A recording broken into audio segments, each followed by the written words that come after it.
Hello everyone. आज के हम इस लेक्चर में पढ़ेंगे बीएससी पार्ट थर्ड है जो हमारा मैथ्स का न्यूमेरिकल एनालिसिस। न्यूमेरिकल एनालिसिस में हम पढ़ रहे थे, लास्ट लेक्चर में हमने पढ़ा था डिवाइडेड डिफरेंस यानी विभाजित अंतर सूत्र पढ़े थे। तो आज हम पढ़ने जा रहे हैं असमान अंतराल के लिए न्यूटन का विभाजित अंतर सूत्र। तो इसका सूत्र है कि यदि x0, x1, x2 and Son xn के संगत फलन fx के मान क्रम से fx0, fx1, fx2 and Son fxn हो, तब न्यूटन विभाजित अंतर सूत्र fx equal to fx0 plus x minus x0 fx0 x1, ये है विभाजित अंतर जो सूत्र होता है fx0 x1। ये प्रथम विभाजित अंतर सूत्र है। fx0 x1 से डिनोट कर रहे हैं इसको, plus x minus x0 into x minus x1 into fx0 x1 x2, इसको बोलते हैं द्वितीय विभाजित अंतर, plus and so on plus करके x minus x0 x minus 1 into and so on x minus n minus 1। तो fx0 x1 x2 and so on xn, ये nवा विभाजित अंतर है। जैसे ये प्रथम विभाजित, द्वितीय, आगे जाते nवा विभाजित अंतर तक। अब हम इसको सिद्ध करेंगे कि विभाजित अंतर सूत्र से कि fx और x0 यदि दो हम चर लें हमारे पास में x और x0, तो विभाजित अंतर सूत्र से fx minus fx0 upon x minus x0, विभाजित अंतर सूत्र में क्या होता है, जो बिंदु चर दिए हुए हैं उन पर फलनों के मानों का अंतर और उसको विभाजित करते हैं उन दिए गए चरों के अंतर से। तो यहाँ fx minus fx0 upon x minus x0। अब इसको यदि हल करें हम, तो fx minus fx0 equal to x minus x0 into fx x0 cross multiply से, तो इससे fx equal to fx0 plus x minus x0 fx और इंटू x0 fx।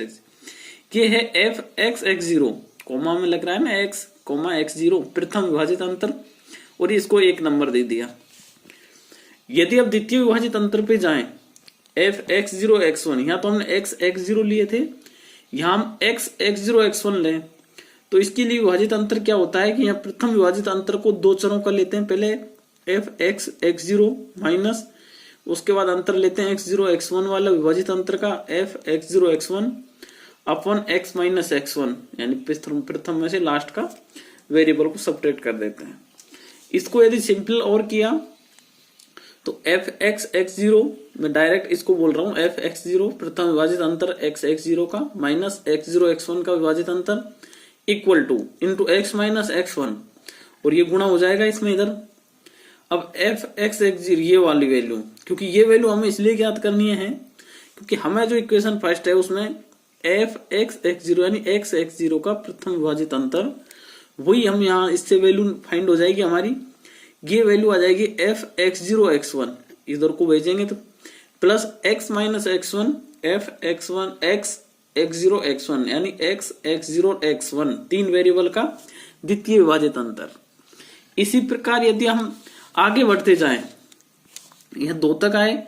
अब यदि द्वितीय विभाजित अंतर लिया था हमने, तृतीय ले x x0 x1 x2, तो हमारे पास में उसको सिंपल इसी तरह हल करेंगे तो हमारे पास आएगी term f(x) x0 x1 equal to f(x0 x1 x2 plus x minus x2 f(x1 x0 x1 x2)। क्योंकि जब हमने यहां ज्ञात किया था, यहाँ x x0 आया था, फर्स्ट में fx आया था, यहाँ x0 आ गया, तो थर्ड में जाएंगे तो x1 और बढ़ जाएगा।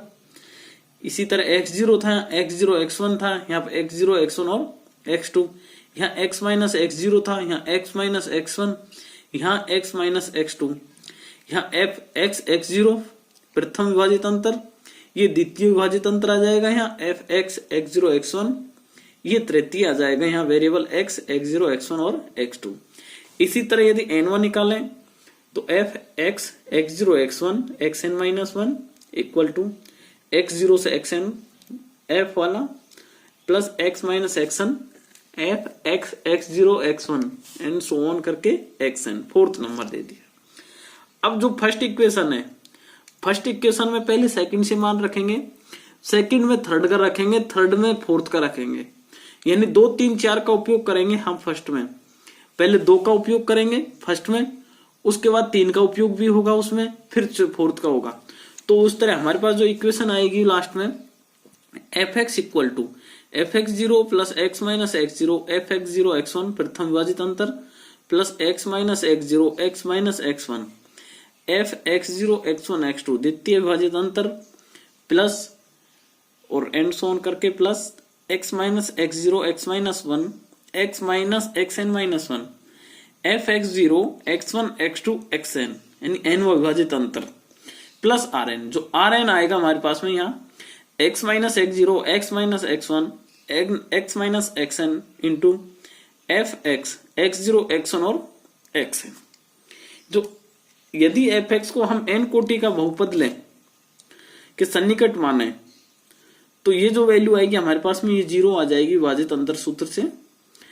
fx इक्वल टू fx0, अब ये 0 रख देंगे हम इसकी जगह n कोटि के बहुपद के मानते ही, कि ये तो n x minus x0 into fx0 fx1 fx0 x1 का प्रथम विभाजित अंतर plus x minus x0 into fx0 x1 x2, 3 variable है हमारे पास में चर, x0 x1 x2 का विभाजित अंतर, ये द्वितीय विभाजित अंतर हो गया, plus x minus x1 into x minus xn minus 1 fx0 x1 और xn तक।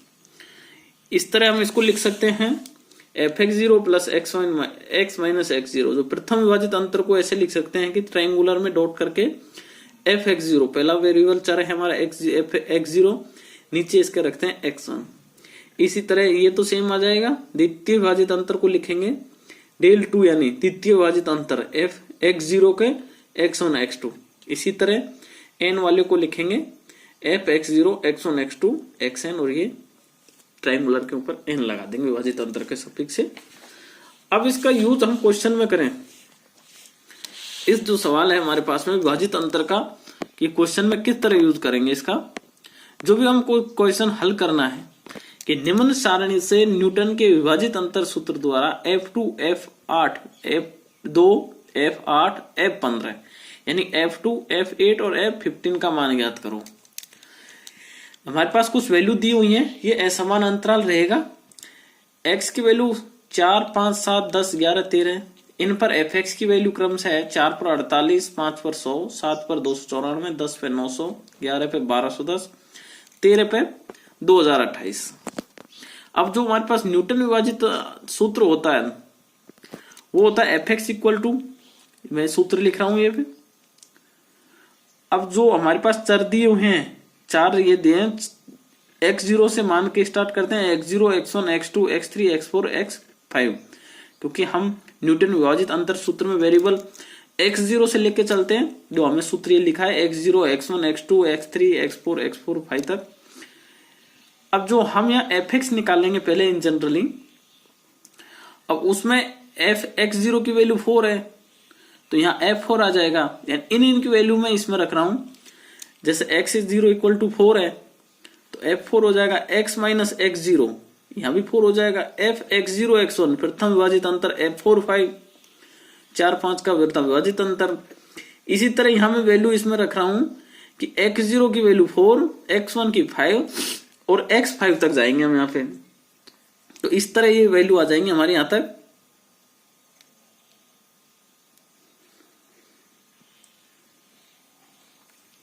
अब इसके बाद क्या करना है, जैसे इसमें मान रखने हैं तो हमें विभाजित अंतर सारणी की जरूरत पड़ेगी, न्यूटन विभाजित अंतर, क्योंकि हमें ये मान चाहिए F4 5 7 यानी 4 5 का प्रथम विभाजित अंतर, 4 5 7 का द्वितीय विभाजित अंतर, अगली आ जाएगा 4 5 7 10 का तृतीय विभाजित अंतर। यदि ये मान हमारे पास में सारणी से ही निकल सकते हैं, बाकी वैसे अलग अलग निकालने पड़ेंगे। तो पहले मैं क्या सारणी बना रहा हूं इसकी, विभाजित अंतर सारणी। तो पहले x की वैल्यू रख दें 4 5 7 10 11 और 13, इनके संगत वैल्यू रख दें फलन की, 4 पर 48 5 पर 100, इसी तरह आगे बढ़ते हुए 13 तक हम लिख देंगे, 2028 तक। और जब मान रखें तो इनके बीच में एक एक स्पेस रखना एक लाइन का, क्योंकि हमें विभाजित अंतर सारणी से मान ज्ञात करने में इजीली होगा। अब जैसे आपको निकालना है प्रथम विभाजित अंतर, तो विभाजित अंतर को मैं ऐसे डिनोट कर रहा हूं, ये त्रिभुज के अंदर डॉट करके एफ एक्स। तो 4 5 का निकालेंगे पहले। जैसे ही हम 4 5 का निकालेंगे, जैसे हमारे पास 2 वेरिएबल है x0 x1, तो इनका विभाजित अंतर होता है fx1 माइनस fx, ये fx0 minus fx2 x1 minus x0, यानी जो वेरिएबल है उसमें उस पर फलन का मान fx1 minus fx0 upon x1 minus x0। तो मैं इस तरह यहाँ पे f5 ये लिखेंगे पहले, माइनस f4 अपॉन 5 माइनस 4, यानी f5 की वैल्यू 100 माइनस f4 की वैल्यू 48 अपॉन 5 माइनस 4, तो इक्वल टू 52। इसी तरह यहाँ f7 minus f5 upon 7 minus 5, तो ये 294 माइनस 100 अपॉन 7 माइनस 5। इसी तरह अगली वैल्यू निकालेंगे 7 और 10 का प्रथम विभाजित अंतर, तो f10 की वैल्यू 900 माइनस f7 की value 294 upon 10 minus 7 equal to 202। इसी तरह 10 और 11 की निकाल लेंगे, 11 और 13 की निकाल लेंगे। अब देखते हैं द्वितीय विभाजित अंतर में एक निकाल के बताऊं, बाकी नीचे इजीली निकल जाएगा। द्वितीय विभाजित अंतर में 3 लेने हैं हमको, 3 चर 4 5 और 7।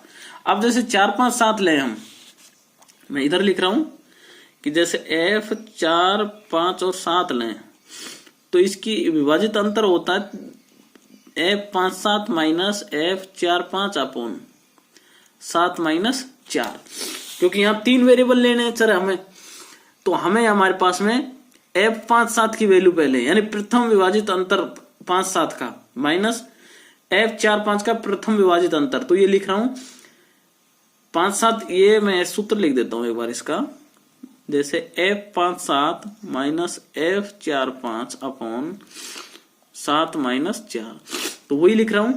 f 5 7 की वैल्यू ये थी यहाँ पे 97 यानी 97 माइनस f 4 5 की यानी प्रथम विभाजित अंतर आया था हमारा 52, 57 अपॉन 7 माइनस 4 इक्वल टू 15।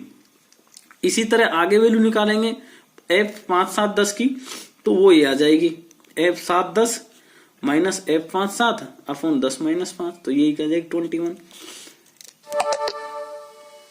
तो इसी तरह भी नेक्स्ट वैल्यू पे जाएं हम, इसकी पे 7 10 11 पे जाएं, तो f 10 11 है, f 10 11 की वैल्यू ये नहीं हमारे पास में 33, तो ये वैल्यू इस तरह आ जाएगी यहाँ पे। तो इस तरह हम बढ़ते जाएंगे, द्वितीय विभाजित अंतर आ जाएगा हमारा, क्योंकि f 10 11 की वैल्यू 310 माइनस f 7 10 की वैल्यू 202 अपॉन 10 माइनस 7 27। अब f 10 11 13 की निकालें, तो f 11 13 की वैल्यू 409 माइनस f 10 11 में 310 अपॉन 13 माइनस 10 इक्वल टू 33। इसी तरह तृतीय विभाजित अंतर निकालें, तो ये आएगा f 4 5 7 10 का तृतीय विभाजित अंतर के मतलब 4 वेरिएबल चाहिए, 4 चर, तो f 4 5 7 10। इसके लिए क्या करना है हमको, पहले f 5 7 10 minus f 4 5 7 upon 10 minus 4, तो नीचे तो समझ में आ रहा है कि 10 माइनस 4 आ जा रहा है। अब ऊपर कौन सा आएगा, पहले हम f 5 7 10 का द्वितीय विभाजित अंतर में से f 4 5 का द्वितीय विभाजित अंतर घटाएंगे, तो वही हमारे पास 21 माइनस 15 अपॉन 10 माइनस 4। इसी तरह आगे की वैल्यू निकालेंगे, इसके बाद निकालेंगे तो ये हमारे कांस्टेंट आ गई, यानी स्थिर 1 1 आ गया, आगे 0 आ जाएंगे। अब इन वैल्यूओं को हम अब सूत्र में रखेंगे, जो हमारे पास सूत्र है एफ एक्स इक्वल टू, यानी जो ये सूत्र आया था इसमें कुछ वैल्यू रख देते हैं हम, एफ एक्स जो 0 था, एफ एक्स एफ चार की वैल्यू 48 प्लस ये 52 वैल्यू आई थी 52, एफ 4 5 की आएगी प्रथम विभाजित अंतर की, जो इसमें एफ 4 5 लिखा हुआ है ये, इंटू एक्स माइनस 4 प्लस, अब ये एफ 4 5 7 द्वितीय विभाजित अंतर की value 15, x minus 4 into x minus 5 plus F 4 5 तृतीय विभाजित अंतर की value 1 into x minus 4 x minus 5 into x minus 7, आगे 0 आ गई थी उसके बाद। अब यदि इस इक्वेशन में हम x इक्वल टू 2 रखें और इसको सॉल्व करें तो f2 इक्वल टू आएगा 4, तो f2 की वैल्यू पूछ रहा था ना, x इक्वल टू 2, इसकी वैल्यू 4 आएगी, यदि x इक्वल टू 4 रखें, इसमें F4 की वैल्यू भी पूछ रहा था, इस इक्वेशन में x इक्वल टू 4 रखें, ये तो 0 हो जाएगा। बाकी हल करें इसको, तो ये x इक्वल टू 4 रखें, और तो ये F4 इक्वल टू आएगा हमारा 48। और यदि 15 रखें इसमें x इक्वल टू 15, तो इसको हल करें फिर, तो हमारे पास जो इक्वेशन आएगी वो इसका जो सोल्व करने के बाद में उसके हल आंसर आएंगे 3150। तो इस तरह हम न्यूटन विभाजित अंतर सूत्र का उपयोग करके हम मान निकाल सकते हैं कि ये जो हमने हल किया, ये जो बोल रहा हूं ना x इक्वल टू, ये 8 है, 2 पे तो आ जाएगा क्योंकि 4 रखेंगे तो 0 हो जाएगा, ये भी 0, ये भी 0, ये भी 0, x 4 रखते हैं तो ये x इक्वल टू 8 है। तो उसके बाद में F8 की वैल्यू निकाल सकते हैं। बाकी x इक्वल टू 15 रखेंगे तो ये F15 आ जाएगा 3150। यानी इसमें सबसे काम इंपॉर्टेंट है पहला सूत्र लिखना, उसके बाद विभाजित अंतर सूत्र बनाना। तो थैंक्स, आज के लेक्चर में इतना ही काफी है। नेक्स्ट लेक्चर फिर पढ़ेंगे हम।